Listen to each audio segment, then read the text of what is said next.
Quelques chants revisités, des banderoles et une motivation qui ne s'éteint pas. En tout, ils étaient une cinquantaine de parents d'élèves de l'école Gaston Ramon, réunis hier soir devant la mairie de Moutier-les-Mouffets. Un appel à l'aide, une action de la dernière chance.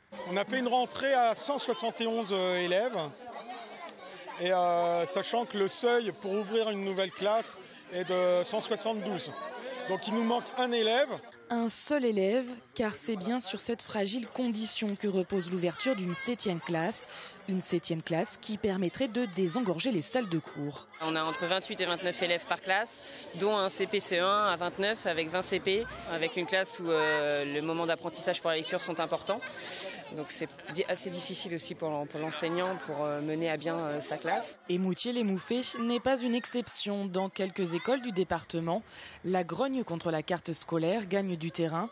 À Saint-Hilaire-de-Riez ce matin, une quarantaine de parents, d'enfants et d'enseignants de l'école publique de la Fradinière a bloqué pendant 1 heure les automobilistes. La Fradinière, c'est une petite école, qu'elle avait 3 classes, ce qui n'était déjà pas beaucoup. Et maintenant, elle en a reste 2. 2 classes au lieu de 3. Ici, c'est une suppression annoncée au dernier moment qui a mis le feu aux poudres. De fermeture, il n'en était pas du tout question, même en juin. Et en fait, on l'a su le samedi, sachant que la rentrée était le mardi.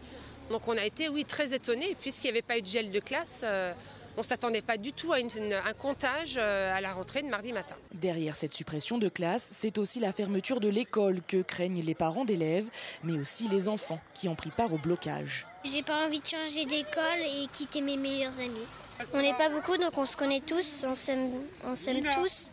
Donc après, on se verra plus si on ferme l'école. Si on ferme une classe, les CE1 seront avec nous. La maîtresse aura du mal à nous expliquer et nous, on aura du mal à comprendre. L'adoption définitive de la carte scolaire est prévue mercredi prochain. Les parents d'élèves et enseignants ne disposent donc plus que de quelques jours pour espérer se faire entendre. Passé ce délai, aucun recours ne sera possible.